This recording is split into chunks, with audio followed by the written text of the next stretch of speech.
All right, welcome back, regular viewers, to our newly destroyed tabletop here. The last video was exceptionally rough on it. We're going to have to redo this at some point. But today we're going to talk about swim baits. Not this fancy expensive one that I found in a tree.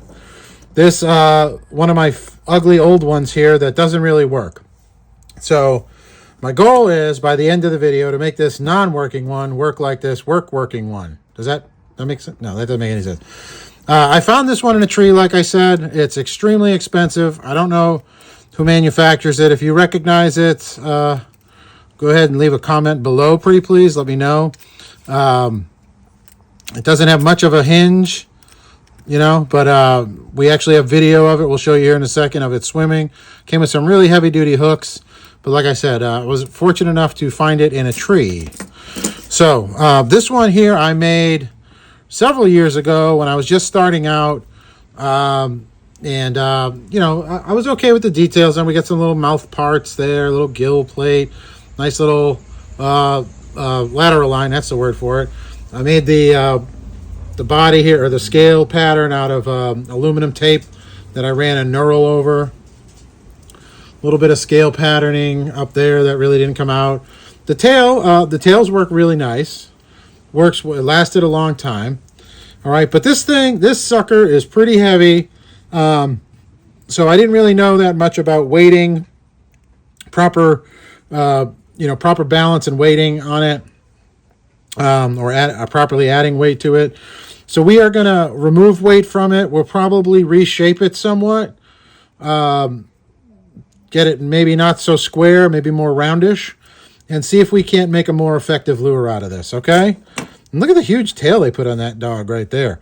Maybe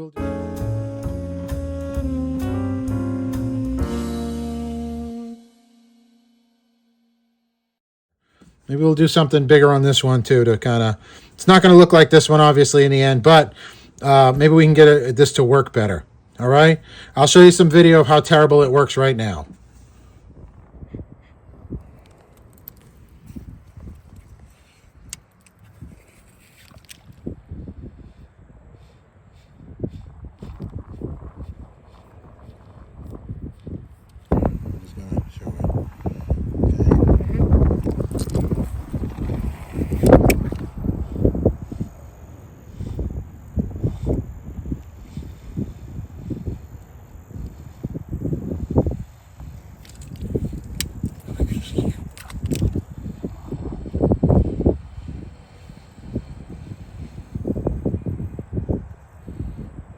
All right, regular viewers. So I'm going to show you the miniature Aqualab here.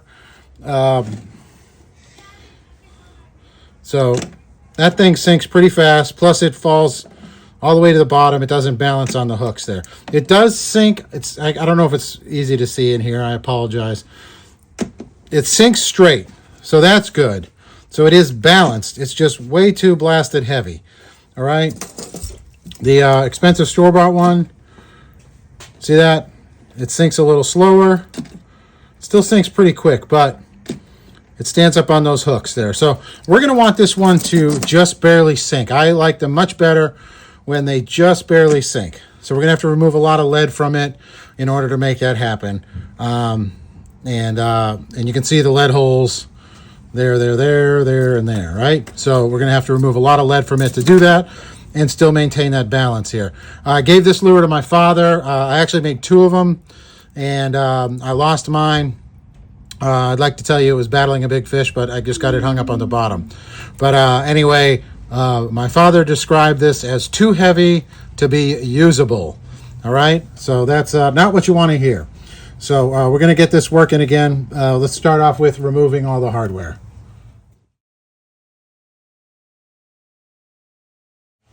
Okay, so we're going to start this process by reshaping this lure here. I'm going to try to not take the hardware off. I might grind these off. I don't know yet. But I want to make this thing more round, less like a shoebox, okay?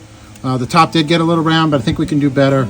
So we're going to be destroying this nice finish, but we're going to do another one on it, okay?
Sorry about the big mess here. We are working on about 3 projects at the same time right now.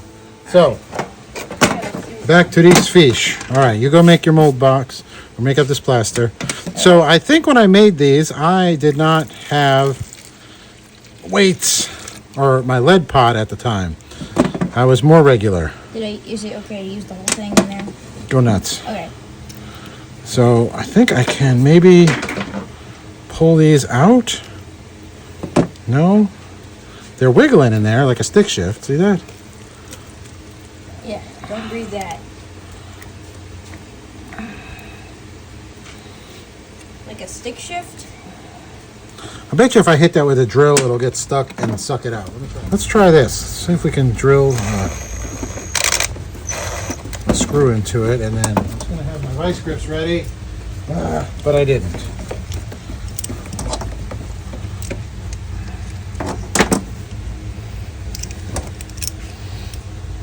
There, keep stirring that, pal. Okay. Yes, sir.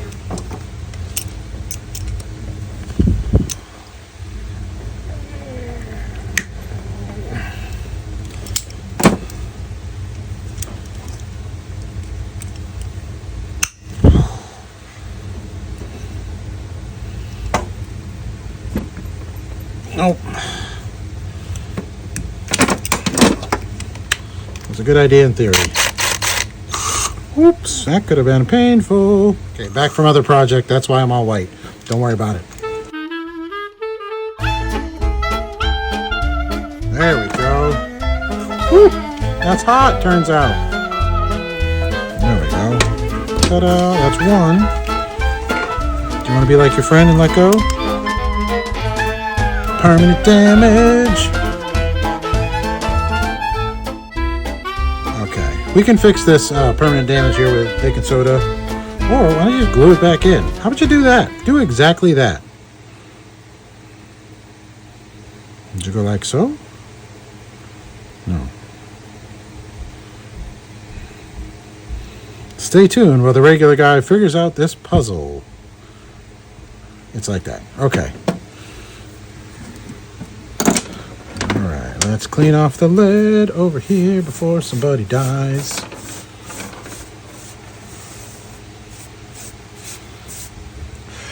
We'll put that in our lead recycling pot and then wash our hands. All right, we're going to get a clear coat on here. I would use super glue, but my super glue has decided to super glue itself to death. So we're just going to apparently do a UV resin clear coat. We'll have to just try to get it super duper thin.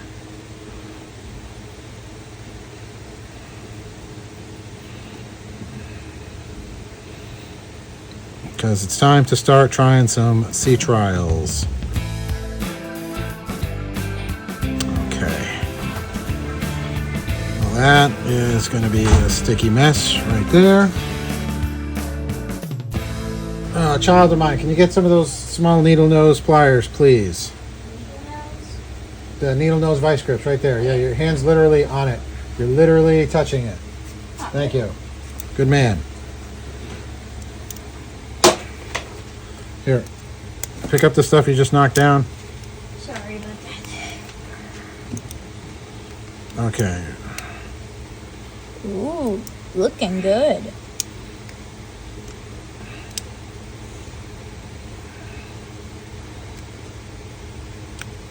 All right. Hold this. We're going to go bring it in God's UV resin. Don't do it yet, though. All right, we're out here in the Alfresco Aqua Lab, or Miniature Aqua Lab. So we've drilled out most of the lead in this guy, and I just want to see where our baseline is at right now. There's still a big old hunk back there, which I'm guessing is probably going to have to come out.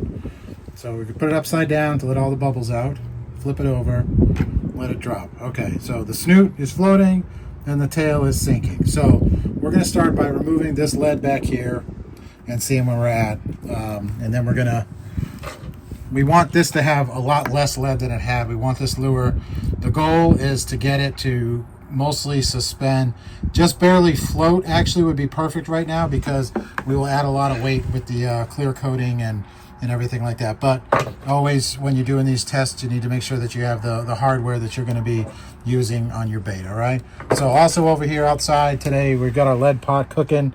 because I had a lot of junk lead that we just found, and that's going to smell even worse. So that's out here in the Alfresco shop, making sure that we're not breathing in lead fumes. All right, begin Operation Lead Adjustment. All right, so I've got a pretty good sink right now. It's still tail heavy, especially when the tail hook stays on. But I got an idea. I'm going to try it out. I'll let you know if it works here, to try to offset this super heavy tail for some reason. I've taken out most of the lead in there. And like I said, nowadays I never would have put this many holes in it. I never would have put this much lead in it. That would have been a step-by-step process. I used to just drill a bunch of holes and then fill it until it sank evenly, and wondered why my swim baits didn't swim, my glide baits didn't glide. So anyway, try this again here.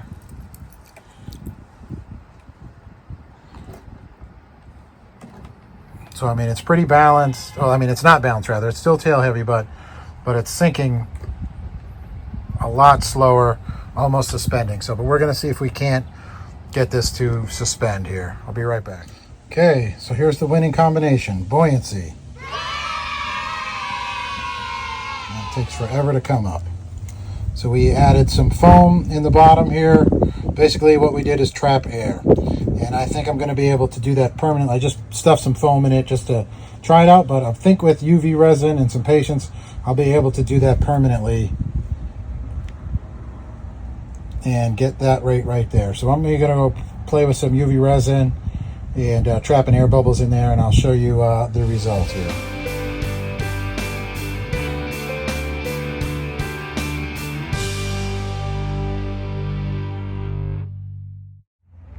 All right, so that mostly worked. I think what we're going to do, so we've got all our buoyancy there, UV resined in, so we are trapping some air. So it is not sinking all the way, it's still floating nose up, but I think we're going to bring the tail up and thereby balance it by making a floating tail. And we will talk about that at the end of the video, or towards the end of the video here, which you're probably saying, how far away is that, regular guy? All right, I got our UV resin here, still a little bit of it, probably enough to finish sealing these holes right here. I'm going to mix in a skosh, 1 crab spoonful of, or forkful, what do you, this is a crab fork, but that's like a spoon. I guess 2, I guess, while I'm talking. I say 1, but then I did 2, so whatever. All right, I guess the rules don't matter anymore. Okay, mixing those microspheres. Again, those are little fiberglass balloons, fiberglass balloons. There we go. So be very careful using those. Well ventilated area. Do not breathe that stuff in. That's like terrible, terrible, terrible for your lungs. Okay. And we clearly need more. I usually go way too much with this stuff. You like that? That was way too much. But this UV resin is fairly inexpensive, so I'm not too upset about it. All right, hit it in the chamber. The last UV resin I bought came with this little silicone cup, which is particularly nice because you can just clean it very easily. You just let the stuff settle in there and then cook it in the UV chamber, and then it just pops right out of there. So infinitely reusable. I say that until I destroy it, I'm sure. See, I just let that sit in the UV chamber. Look at that, clean as a whistle. All right, so this guy is all dry. We've sanded down some of the more obnoxious areas. I probably could do this for a lot longer and make it look absolutely perfect, but you know, we're just trying to go for regular here and get this thing to the point where it'll actually swim. So this lure is looking pretty ugly. I'm sure you can tell. There's going to be a little nub in the finish right there because I can't get that sanded down as far as it needs to be absolutely flat. But one thing I do know, regular viewers, is that the bass won't notice. So I think we're going to be good right there. Okay. But one thing I do want is bigger eyes for this guy right here. I want eyes that are approximately this big. Let's see about making that a circle.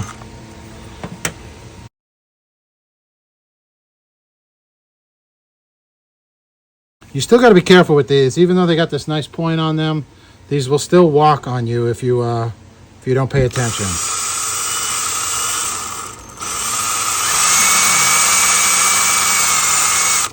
See that? It's starting to wander.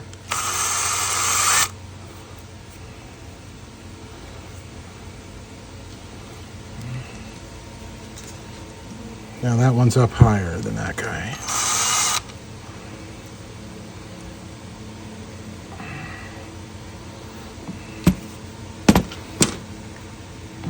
See, that one walked on us. Okay, but we can still make that work. Thing is, we got to try to get this one in the same place.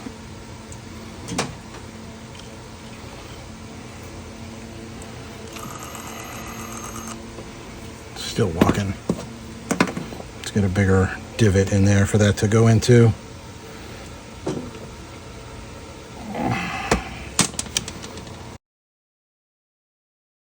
Okay. That's better.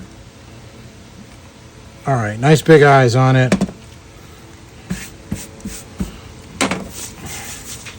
I'm gonna clean that out a little bit. And then we're gonna paint it black, just as a spray paint the whole thing black, just to start the painting process, okay? Probably gonna cut that little bit off there from the stuff underneath. That was that aluminum tape that we coated this one with. There we go. Yeah. So we don't want that edge on there to catch. Use that one a lot in the past. Mm-hmm. Well, it held up pretty well. I mean, that wasn't the problem. The shininess wasn't the problem with the lure here. All right, regular viewers, so we've got our black base on there. I'm going to try to use a scale pattern, a little bit different scale pattern today than ever I have. I want to make this a golden shiner, which is a gold fish with a little bit of orange fins down the bottom. It's not going to be exact golden shiner. It's going to be a little bit brighter than a golden shiner, but we're going to try to use a screen mesh today.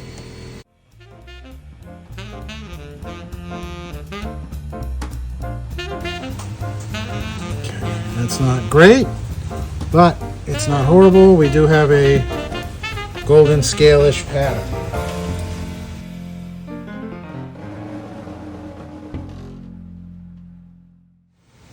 All right, and from the realm of happy accidents, I went outside to put a clear coat on my lure with just some rattle can. I did a white bottom, just a quick rattle can white for the belly, and I didn't even think the video of that because I didn't think it would be that exciting. But I went to put a clear coat on it, and then I found on my paint shelf this old paint right here that I've had forever. Glitterama Gold. I don't even know where I got it. I don't even remember. But, you know, usually stuff like this doesn't work like I said. So anyway, I went to go spray a clear coat on the back, and look at what it did. Holy sparkles, Batman. I mean, that is like gold coated. I lost my scale pattern, but I'm not even upset. For a hack paint job, that came out pretty nice. I might just call it done and start on the fins. Wowzers. Okay, so I'm going to try to stencil it. I made two fin shapes here on this. This is just foam board, craft garbage. I just stole it from my kids' art supplies, to be honest. I don't even really know what it is, but just made a simple fin thing and slicey-dicey there. So I'm just going to hold that on like so, and then I think I'm going to do white and then a little bit of orange there to brighten it up. And I think that'll be our fin color. All right, here goes nothing. I'm not going to do it. I'm just going to do the one fin. Can't do it. Wouldn't be prudent. Okay, relatively in the same place.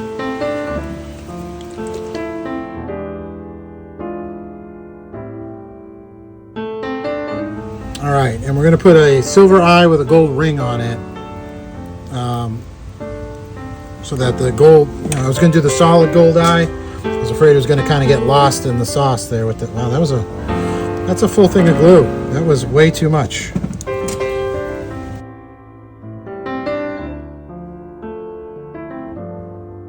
All right, let's clear coat this dog here. There you go. That's a good way to start. Yeah, nice and pretty. Professionalism, right? Why start now?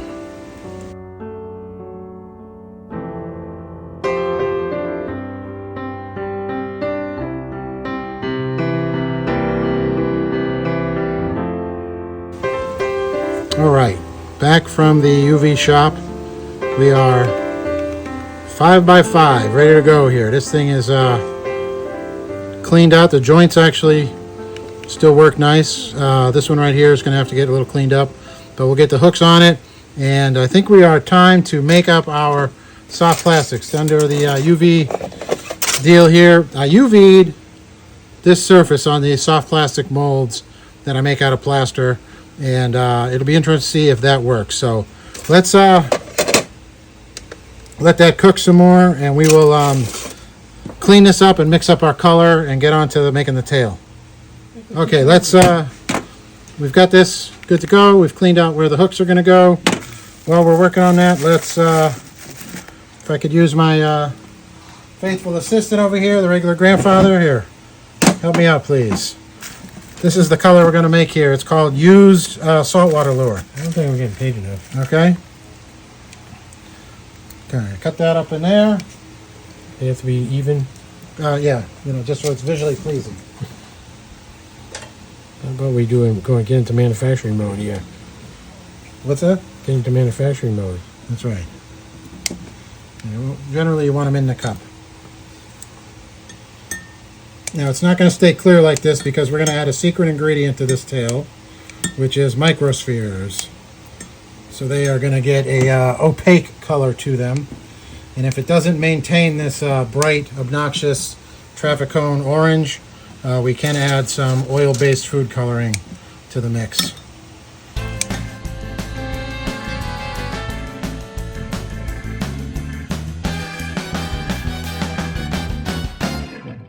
Let's see how much that makes. Actually, before we'll add a little super juice to it.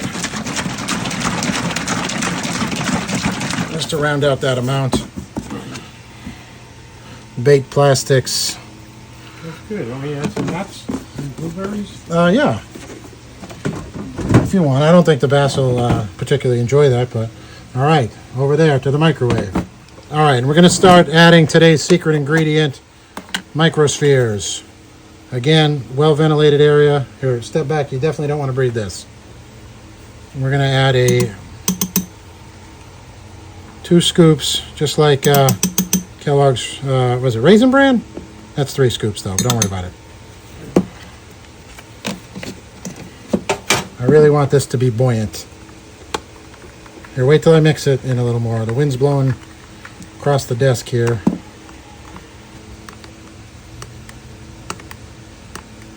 Well, that really looks like gross ectoplasm. We need to get that orange, though. So let's get our food coloring out here. Oil-based food coloring. Cheapest way to do this, for sure. All right, orange oil-based food coloring. Oil-based for obvious reasons. If you try to use water-based in plastisol, you will have uncomfortable, explosive results. That's more the color we're looking for right there. What do you think? Is that ugly? Yeah, it looks like October. Surprise. Okay, we're going to heat it up one more time. All right, soup's on.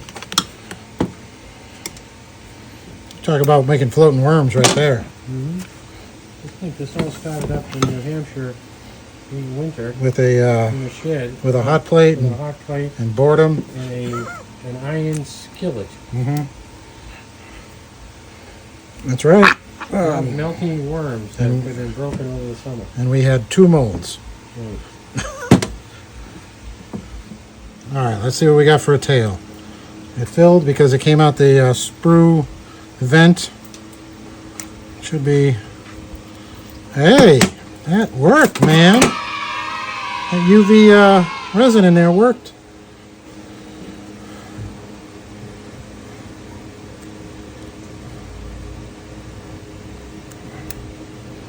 Look at that. Yeah, that's pretty good. Here, could you cut the flashing off of there for me? Let me get this guy set up for round 2. I'm not sure it's gonna matter.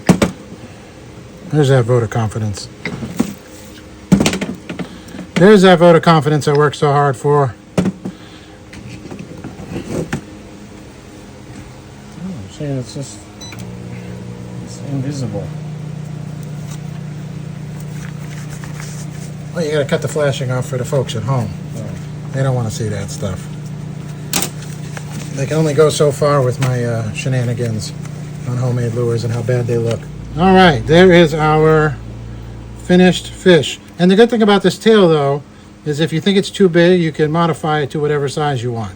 But I think the bigger tail is going to be better. Very American, very Texas. Bigger is better, right? So let's pin that in, and then we're ready for a test drive. I'm thinking you're gonna have to do that. Probably should show you this. So I just pin it with some stainless steel lock wire. We're going to push it through. I don't know if I drilled that out. Did I drill that out? I can't remember now. Ow. The hooks work. There you go. Just like that. Take and bend this 90 degrees. Press it down. It's important that it faces backwards so that so it doesn't get hung up on the weeds. And then the same thing on this side. I leave this side longer so that we can remove it. But we're going to cut off that bit of the tag end like that. So now that tail's not going to go anywhere. So it's keyholed in, plus pinned, good to go. Let's go tie this dog on and see if we can't make it swim right.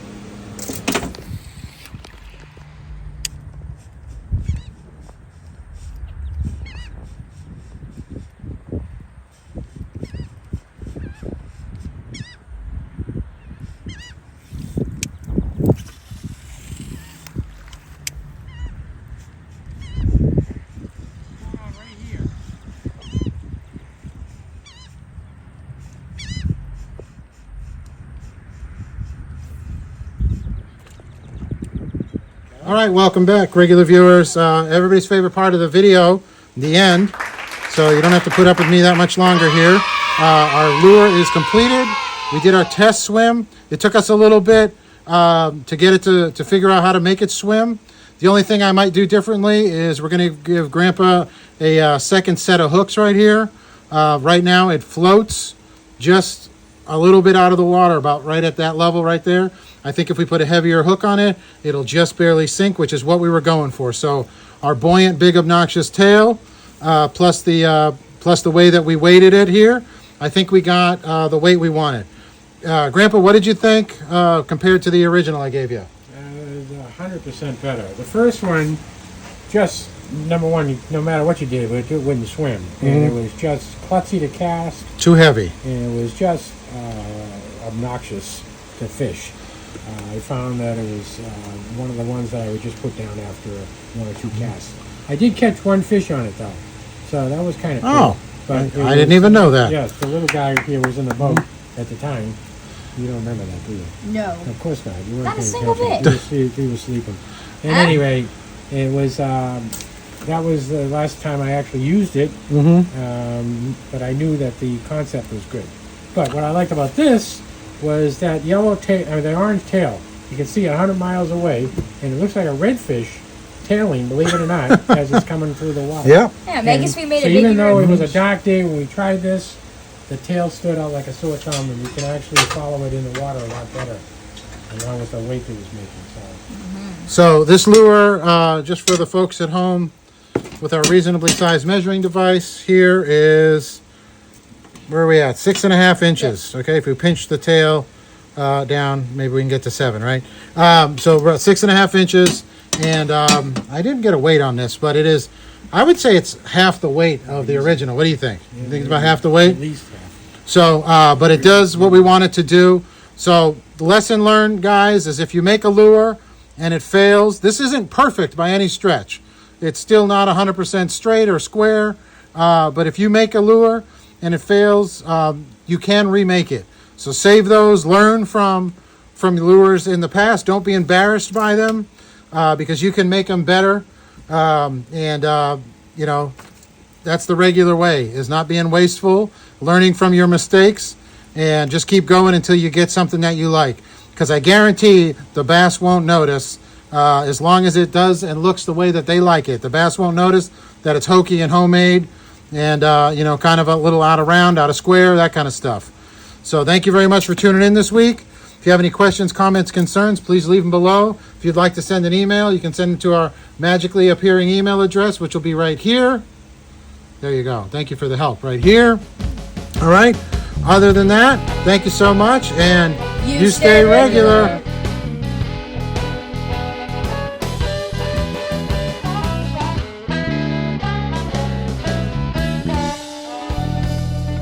Don't forget.